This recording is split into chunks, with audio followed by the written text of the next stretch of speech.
Come on over. The war's not over. So put your weapon next to mine. And we're shooting down the line. What's up, guys? So white phase. Basically, in white phase is basically all about marksmanship and shooting and shooting and shooting. What's up, guys? RMB here, back at you with another freaking video. A lot of you guys are new to my channel. So I'm currently stationed at Fort Sill, New York.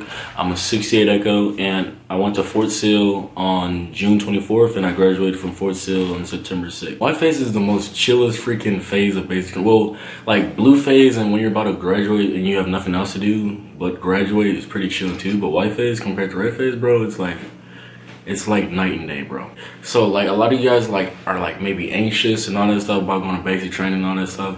Like, bro, you're gonna do freaking fine, dude. Like, basic training, you're not gonna die. You don't need to be scared. Like, you can be nervous, like, cause you're going somewhere where you don't know. A lot of you guys haven't been outside of your home state for like more than a freaking week or something like that. So it's a little tricky, you know. Don't be scared. Like being nervous is normal, right? Being nervous is normal, but don't be freaking scared. It's gonna suck. Like, I ain't gonna freaking lie. It's gonna freaking suck, bro. If you never shot a gun before, it's gonna be freaking cool for you. I've never shot a gun before until I went to basic training. That shit was freaking awesome, dude. Like, for real. I was like, damn. Like, this is some cool ass shit right here, bro. I want to talk about cell phone use too, because a lot of you guys asked in the comments below about cell phones, if you get them in your personal time. And cell phones, you get them each time, or for us, because it's different for each company you go to. You get your cell phones at the beginning of each freaking phase. So every time you phase up, every time we phase up from red phase to white phase, we get our cell phones for like 5 minutes. I know a different company got their cell phone, or gave their trainees their cell phones for like an hour. So like, it's different, but you usually get your cell phones on like a Sunday or a Saturday when your parents at home aren't working and all that stuff, and you get your cell phone for like 5 minutes, 5-10 minutes. But it's also based on if you guys are being good too. My company was freaking filled with freaking high schoolers, and as most of you guys know how high schoolers are, like, they like to talk, they like to be freaking, they like to be immature. So like, we got in trouble a lot. But the first week of white phase is basically, we did a PT test, because at the beginning of each phase, you're usually gonna do a PT test. You're gonna do a PT test usually like 2 or 3 weeks after you did the first one, right? And that was usually after each phase, right? And white phase is 3 weeks long. I didn't say that. I want to say that now. Or white phase is like 2 weeks. Yeah, white phase is 3 weeks long, and yeah, so pretty much for the first 2 weeks, you're gonna be freaking shooting like every freaking day. So, like I said, like, you're gonna be shooting every day, and the first day you're gonna be shooting, where you go to the range, you're gonna be like, whoa, this is so cool, like, I'm finna shoot a gun. But in reality, you're gonna be sitting down on a bleacher for like hours, bro. Like, you're gonna shoot, like, but like, since there's so many freaking people there, like not everybody can shoot at the same time. So like, while you're waiting, you're just gonna be sitting in the bleachers, expected to be reading your blue book or whatever the hell else, because they're gonna tell you to keep your blue book on you at all times, and a notebook. So you're gonna be expected to read your blue books and studying like the Army knowledge and all that stuff, like the Soldier's Creed. But in reality, you're most likely gonna be talking, and then you're gonna get smoked in the hot Fort Sill, Oklahoma sun. And whoever, like, if you have to use the bathroom at the range, bro, be careful in them freaking in the freaking porta potties, bro. Like, they might have wasps and like bees or whatever the hell else Fort Sill, Oklahoma has, bro. Because Fort Sill, Oklahoma, their bugs are like freaking huge, dude. Like, holy crap. And also in a lot of the porta potties and on the bleachers, there's like graffiti. Don't write on the freaking bleachers, because if you get caught, you're gonna F up your whole freaking company, bro. Like, it's mass punishment. They're gonna be like, okay, it's all about individual punishment now. And white phase, no, that is not a thing. If they say that, they're lying to you, dude. Like, they say it's going to be more focused on individual punishment. No, dude. Everybody's still gonna get smoked if one person F's up. But yeah, the ranges, like, one of them has like a building with AC that you guys can sit in, but most of them are outdoor, and you're just gonna be sitting bored as hell until you get to shoot for like maybe 10 minutes, and then you're gonna go back to sitting in the hot ass sun. That's pretty much how it went for me in Fort Sill, Oklahoma. But the first day you're gonna be shooting is you're gonna be zeroing, right? Because before you actually qualify, you have to zero your freaking weapon. And what I mean by that, you have to match the sight fixture to the muzzle of your gun. So whenever you look at something to shoot, the bullet goes wherever you freaking shoot, right? This is what our zero fixture looked like, or this is what our sight picture. This is what our freaking thing we were shooting at looked like. Damn. And as you can see, like, it says 0, right? And you're gonna suck at zeroing, dude. At first you're gonna suck because look, I started all the way down here. That's because my sight fixture was effed up like a mug, bro. And then I eventually like got it up to here. So your main goal is to have a tight grouping, right? So you see how like all these shots are like close together. That's what the drill sergeant wants. And also you want to like hit the target too. I mean, it's okay if like, as long as it's a tight group fixture, like it's good, but like you want it like, you should be aiming here and you should be hitting here really. Make sure you guys zero your freaking weapon correctly, because if you guys don't zero it correctly and you guys try to qualify and you fail, you're not going to pass basic training.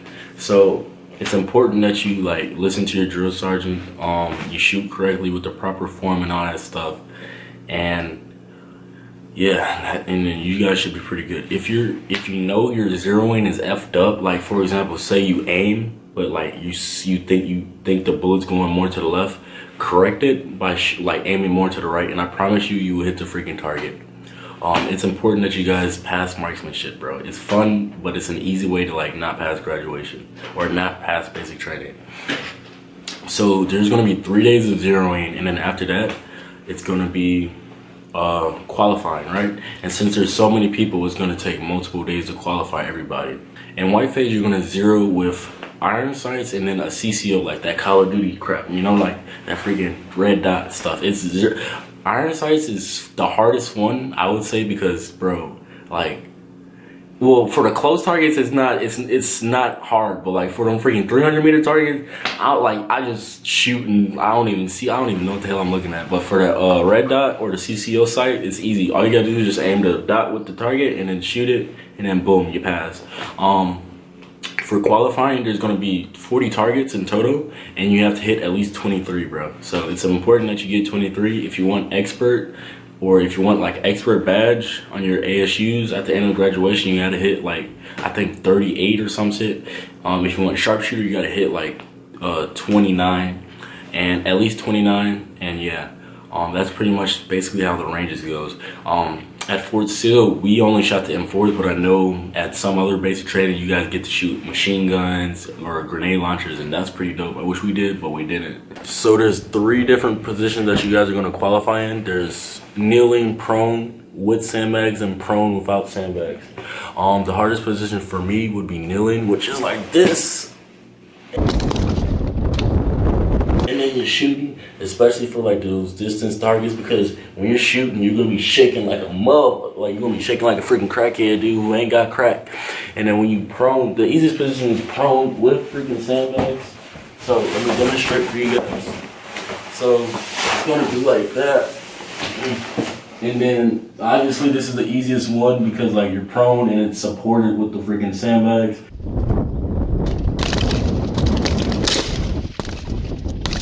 So it's just your steady aim. And then the last one is the prone without freaking sandbags, which is freaking like that, which is still a little easier than kneeling, but you will shake a little bit.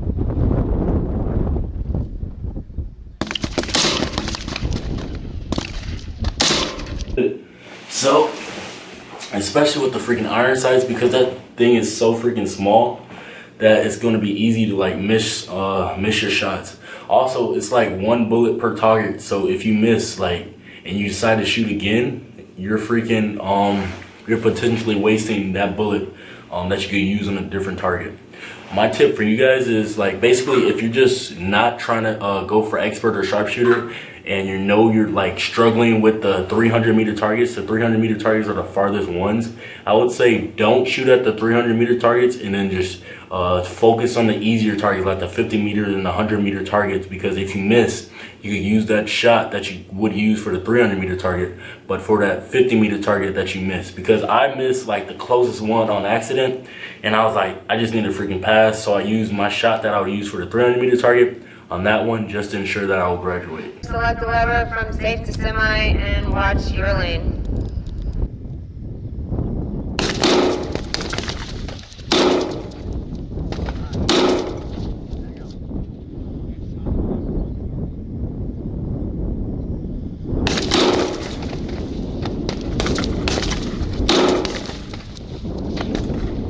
So yeah, the first 2 weeks of white phase, because white phase is 3 weeks, is just basically shooting with the iron sights the first week, and then moving on to Sill. And like I said, the ranges it's gonna be boring because you're gonna be sitting in the bleachers most of the freaking time. But it's fun. You get to talk to people. It's like you guys are gonna be cracking jokes and stuff like that. Like, I had a good time, you know. I mean, it's honestly what type of person you are. If you make a good time, it's gonna be a good time, bro. The third week of white phase is basically like, for what we did is, let me see. According to this, like this is like my journal when I was in basic training. We got like our ASUs like fitted on us just to like get ready for blue phase, because like that's the next phase and we're finna graduate, right? So that's when my company decided to do that. Like, at that time, you're gonna be motivated. You're gonna like be wearing your ASU uniform, and like you're gonna be like, yeah, I freaking like. You're gonna feel good, bro. Like you're almost there. Just make sure you freaking finish. Don't do anything stupid. Push through. Push your freaking body, bro. Basic training is all about pushing yourself, dude. Like some of you may not think your body could do some of the things your body can actually do at basic training, right? And also, a lot of you guys are gonna change in basic training. I came in weighing at like 148, and I left basic training weighing like 160 freaking 4 of all freaking like muscle, dude. You're gonna eat a crap ton because your body needs those calories if you're like a little on the skinnier side, and if you're a little on the bigger side, you're gonna lose a crap ton of freaking weight, dude. Like night and day difference. So it's pretty cool too. So after we got fitted for ASUs, we got ready for the freaking anvil, really. So the anvil is basically like the FTX for white phase, right? And basically the anvil is basically just what happens if you guys are on a patrol and the enemy starts shooting mortar fire at you. You know, so how to react to indirect fire, how to react to ambushes, you know, like the L shape, getting on line and making a firing line, and just different types of tactical movements. And you're going to set up a patrol base, of course. And it's just, you know, just basic, your basic warriors and task drills.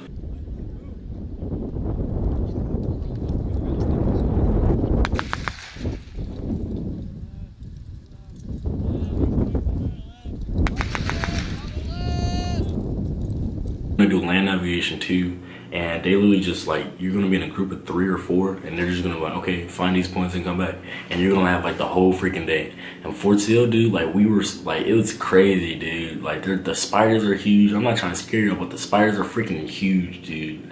And the freaking, we saw frogs, freaking snakes. The snakes like small itty bitty snakes, but we saw snakes. Freaking, it was pretty dope because like I've never done anything like that before. It was pretty cool, like being out in the wilderness type stuff. But yeah, we saw like a bunch of stuff. The bugs are huge, dude. Like I'm not even like, the bugs are freaking huge, and it's windy as hell too. You're gonna ruck to the anvil, and you're gonna ruck back. Freaking, for wrecking, man, you just gotta push through that crap, dude. Honestly, like your feet are gonna, bro, you're gonna feel like you can't go anymore, but bro, just keep walking. If you follow the ruck march, you're not gonna graduate. I'm just gonna say it like that. I'm not trying to scare you guys, but like that's the truth. Like I'm not gonna sugarcoat it, right?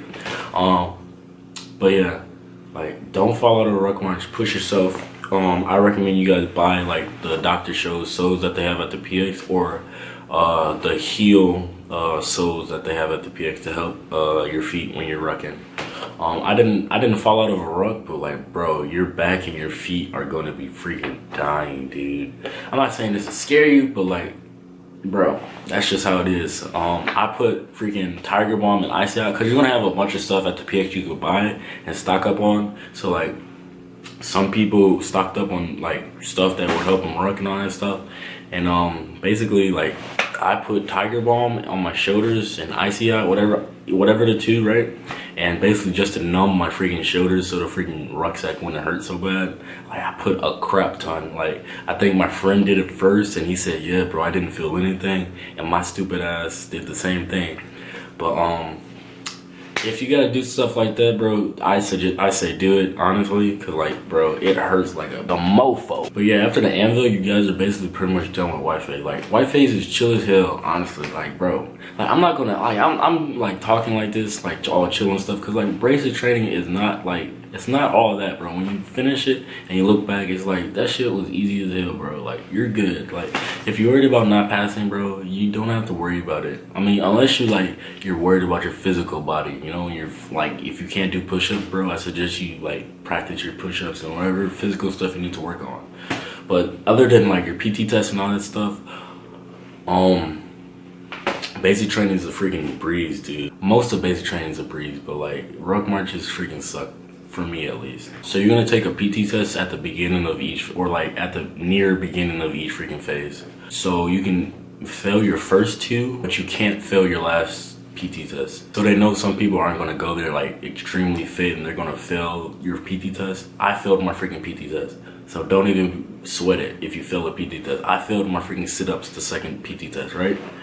So your body's gonna get better though through time, right? While you're at basic training. So just make sure you pass the third one. And if you fail a PT test, don't kill yourself over it, dude, because it's no big deal.